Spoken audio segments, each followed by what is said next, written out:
crime and comments. Draper police make an arrest in the Jordan River murder, and neighbors of the victims speak their mind. Cyber symptoms. Turning to Google can be bad for your health when you're already feeling feverish. And butting heads. Santorum and Romney make voting day in Illinois personal. I'm Angela Montier. And I'm Anna Hayes. It's Tuesday, March 20th, and in Utah, it's 12 o'clock. From KBYU and the BYU Department of Communications.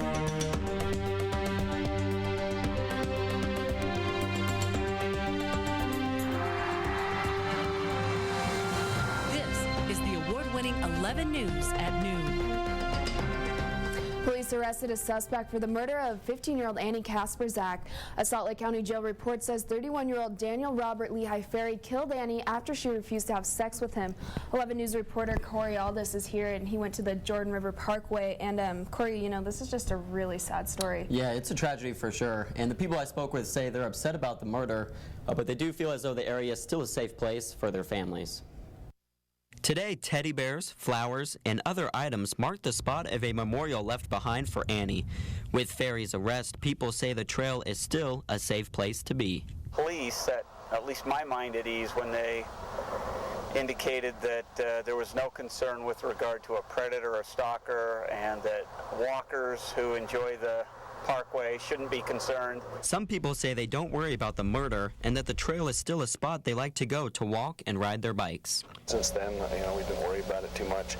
Made sure my doors were locked the night that it happened because we didn't really know for sure, but we totally feel safe. There's still lots of families out here walking and kids playing. Safety is a top priority, and investigators say Annie had left her home to walk the trail alone the night of her disappearance.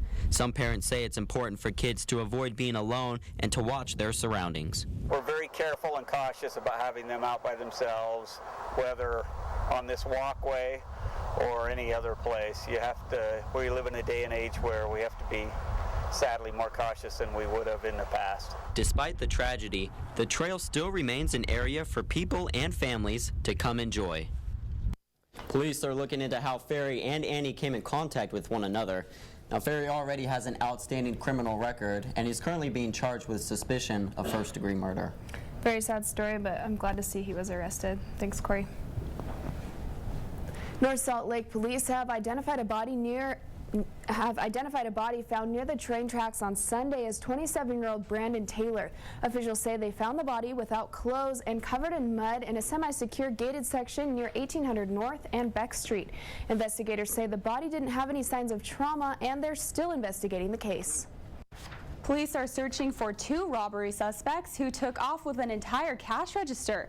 They robbed a Papa Murphy's pizza store in West Jordan yesterday. Witnesses say one suspect had a gun and demanded the money from the cashier, then took it and ran. Police say they're trying to figure out if the bandits are also responsible for other fast food robberies this year. Police arrested a man who they say claims he had a bomb at a pharmacy. Turns out he actually just had an old typewriter.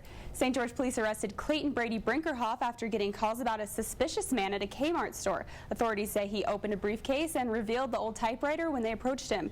Police say Brinkerhoff also had a note demanding prescription medication.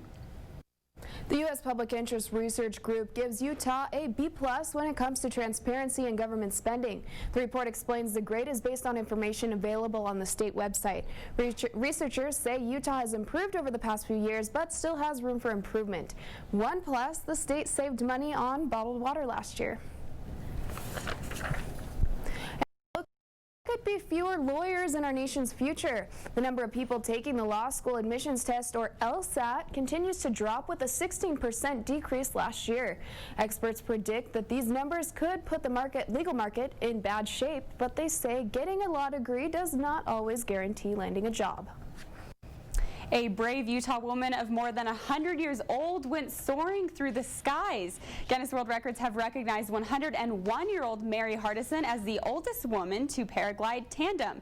She says she decided to paraglide after her 75-year-old son picked it up as a hobby. She said she didn't want him to do something that she couldn't do either. Very cool story.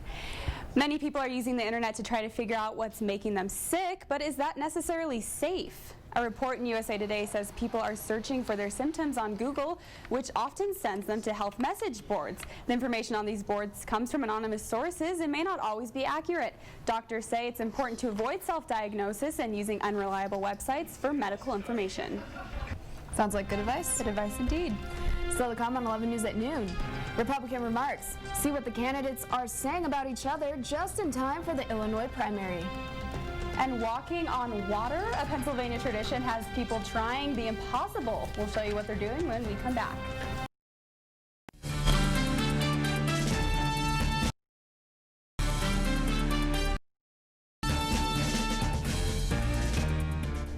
Republican presidential candidates Mitt Romney and Santorum go head-to-head today in Illinois. 54 delegates are at stake, and reporter Greg Black shows us what these two candidates are butting heads about. The Romney campaign sent an email to reporters with a clip of Santorum saying he doesn't care about the unemployment rate. It's part of a comment Santorum made earlier Monday. Santorum later clarified. Of course I care about the unemployment rate. I want the unemployment rate to go down, but I'm saying my candidacy doesn't hinge on whether the unemployment rate goes up and down. Our candidacy is about something that transcends that. It's about freedom. And they butted heads over business experience. I'm someone experienced in the economy. I'm not an economic lightweight. President Obama is. We're not going to be successful in replacing an economic lightweight with another economic lightweight. And I heard Governor Romney here call me an economic lightweight because I wasn't a Wall Street financier like he was. You think that's the kind of experience we need? Someone who's going to take and look after, as he did, his friends on Wall Street and bail them out at the expense of Main Street America? The Romney campaign took another swipe at Santorum, posting a web ad showing Santorum endorsing him for president in 2008. For Mitt Romney. And Romney savored Sunday's win in Puerto Rico. These pancakes are something else, I'll tell you. These pancakes are as large as my win in Puerto Rico last night. I must admit the margin was just about as good. I'm Greg Black reporting. The allegations between candidates have some politicians saying the election is more heated than normal, and Arizona Senator John McCain says this is the nastiest race he's ever seen. Voting closes today at 6 p.m. Mountain Time.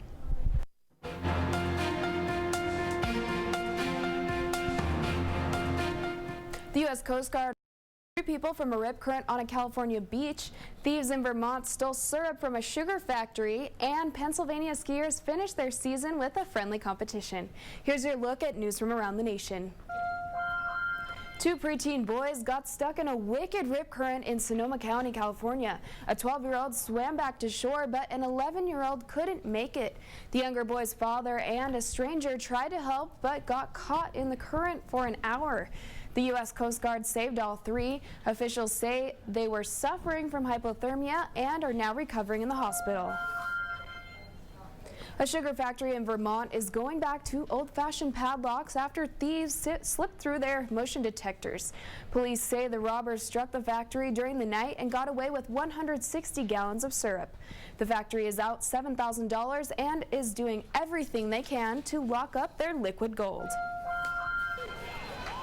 Skiers and snowboarders in Pennsylvania are welcoming spring with a pond skimming competition. Every year, these winter enthusiasts combine snow skiing with water skiing to celebrate the close of the season. People race down the mountain and glided over the makeshift pond to win a t-shirt and bragging rights.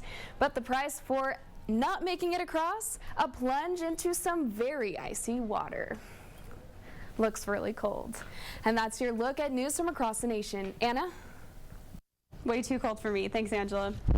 Apple is giving its shareholders a dividend for the first time since 1995. They will pay a quarterly dividend of almost $3 per share starting this July. So if you have 50 shares, you'll get about $132. This payout will cost Apple about $10 billion this year, but that's just a chunk of change compared to the $97 billion surplus they have now. 111 News at noon returns. Shooting sparks. It's not wildfire season, but that hasn't stopped the flames in West Utah Lake. Sweet Suit. Sugar isn't all sweet. They're giving a sour taste to their corny competitor. And what's sweeter balm after that sour storm on the first official day of spring? I'll have your 11 News weather when we return. There have been 3 wildfires in the last 2 weeks here in Utah County, and police say target shooting caused them all. 11 News reporter Liz Mullins is live in the newsroom. Liz, this seems like such an innocent hobby. Yeah, target shooting is a really popular activity among Utahns, especially out over west of Utah. But it's been so dry that sparks have been flying. In Utah, public land is open to people wanting to get a little gun practice in. For target shooters like Ryan Dool, he says nothing compares to that when you're packing the heat. There's just something about like seeing that target explode. It's for me, it's thrilling. But the Department of Natural Resources says the lack of moisture is turning this thrill into a fire hazard. Bullets can ricochet off the ground or rocks and are igniting the dry grass. Jason Curry says people should use their best judgment when outside and always be prepared. Choose a day that's not windy, and certainly have some water and a shovel nearby to be able to put the fire out if it does become a problem. Dool says people should avoid just shooting anywhere and use designated ranges. They're set up so that nothing will catch fire. Up Hobble Creek Canyon, you have a gravel pit, and there's no range master, there's nobody watching you shoot, there's nobody regulating anything, and then they've made sure that there's nothing there that's going to catch fire. Curry also advises shooters to find a safe area for target practice. He says to avoid patches of long, dry grass and rocky terrain. Curry says we still have some time left to get some rain or snow, but if it's not a significant amount, we could be in for a very severe wildfire season. Curry says that his department is preparing for this season by hiring additional firefighters and also doing extensive training. Live in the newsroom, Liz Mullins, 11 News. Anything at all to monitor the shooting or just to make sure that people are playing it safe out there? Not really, and there hasn't even been talk of restricting target shooting right now, but that could definitely change when the season starts up. Thanks, Liz.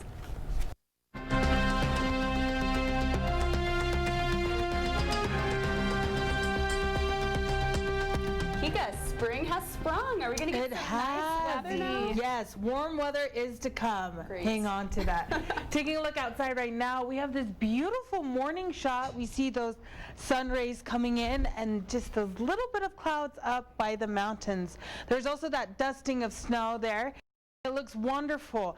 Spring is actually here. It actually came last night, earliest coming of spring in over 100 years. Currently outside it's 34 degrees. Humidity is only at 69%, and the wind speed is at a nice calm 6 miles per hour. That warm weather will be coming on later on, but later on tonight we'll drop down to a low of 33 degrees. We'll get some more cloud coverage coming in, and our sunset will come in at 7:41 p.m. Looking at our sat map, we can see what's happening. Last night and the night before, we experienced some stormy weather. That storm has since pulled more eastward and southward out of Utah. We do have another storm system working up north of us, but during this week, we have nothing to worry about. Our Utah high start up in Logan with a low of 45, the lowest of our highs. Logan dropping just a little bit more, Salt Lake's the lowest of our highs. Provo a little higher than Salt Lake. We dropped down to southern Utah coming in with a 42 at Cedar City, and St. George rounding out the Utah highs with a nice 55. Now their 5-day forecast is great. They have sunny weather Tuesday, Wednesday, even into Thursday. Their temps just keep on rising, 72 and 72. Saturday, they'll get more cloud coverage and drop down to a high of 70, but hey, not bad. Up in northern Utah, we will have our coldest day today, low of 42, 55, 65. As we look into the weekend, we have a high of 67, and Saturday, we're coming in at a high of 64. Not bad. Nice, great news. Thanks, Kika. You're welcome. So Bridget, what's going on in BYU sports this week? Well, there is plenty going on, especially for our Lady Cougars. Next on sports, serving success. The match may start at Love, but the competition is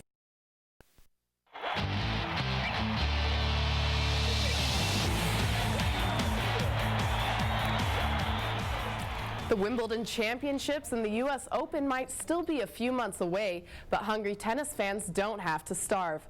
They can get their fill of tasty tennis that BYU women's team is serving up. 11 sports reporter AJ Swartwood got into the swing of things with the Lady Cougars. They say that tennis is the only sport that begins with love, but spend some time with the women's team serving and smashing around the court, and you'll see their game is anything but lighthearted. Already a few months into their season, the Cougs have seen their share of ups and downs. Though they fell to conference foe San Diego, the ladies remain optimistic. As a team, we were so close today against one of the top-ranked teams. BYU tennis is a unique sporting experience with constant back-and-forth action and serves that approach 100 miles per hour. Even if you've never been to a women's tennis match before, one thing's for sure, these Cougars serve up some entertainment. The ladies offer what other sports do, simultaneous gameplay, with 3 or even 4 matches happening at once. It's a great environment, and it's, there's a lot of energy going on and everyone's playing. More than just a high-energy novelty, the quality of play on the Cougar courts is superb. College tennis is very similar to pro tennis, and a lot of girls that play college tennis have played on the tour or will play on the tour after. Professional or not, the women's tennis team is swinging their way onto the BYU sports scene. At the indoor tennis courts, AJ Swartwood, 11 Sports. This season, the Cougars have a .500 record here in Provo and will look to improve on that mark this Saturday when the University of San Francisco comes to town. Our Cougar gymnasts celebrated their 5 seniors at their last home meet of the season last night. The Southern Utah Thunderbirds were in town and beat BYU by less than a point. The Cougars earned their best team score of the night on floor with senior Mikkel Merrill leading the team, scoring her season best 9.825. Seniors Kristen Koval and Natalie Iyer-Pickard also led their team on vault. The Cougars head up to Boise State on Friday to compete in their last meet of the regular season. And just as the gymnasts are ending their home season, BYU softball finally gets to play at home. The Cougar Crushers host Idaho State tonight at 6 in their first game at Gail Miller Field this season. Tonight's game will kick off a 6-game homestand for the Cougars after starting the season 15-8 in 5 road tournaments. And the Denver Broncos have landed their franchise quarterback. The Broncos have scheduled a press conference at 1 this afternoon to announce the signing of Peyton Manning. ESPN's Adam Schefter is reporting that the contract will be for 5 years and will be worth $96 million, although the amount guaranteed is still unknown. Wow, $96 million. That's a lot of money. Exactly. Over 5 years, you said? That's around $19 million a year. He's a great player, though. When you're a talented player, they're willing to pay that much for you. For sure. Thanks, Bridget. So to come on 11 News at noon, sugar and spice really aren't that nice. Why some corny candies are going to court. We'll be right back. Now.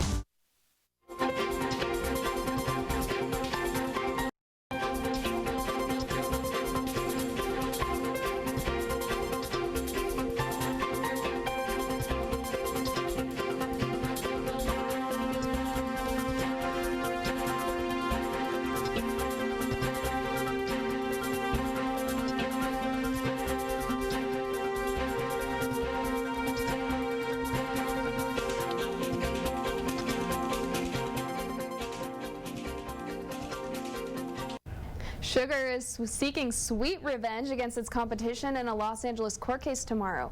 Western Sugar Corporation is suing the Corn Refiners Association for false advertising. The suit says the ads by the corn industry are misleading because they claim high fructose corn syrup is nutritionally the same as table sugar. The Corn Refiners Association says these ads are accurate and will prove in court that the ads are accurate and will prove in court the sugar industry is demanding an end to the ads. No, I don't really care what's in candy. I just love it, and now I want to eat it. For punishment, I tell you, right here. Be healthy. I know, so I don't care. I'll just eat it anyways. Really interesting. That's right. That's 11 News at noon for Tuesday, March 20th. You can join us anytime on our website, 11news.byu.edu. Thanks for watching, and have a great day.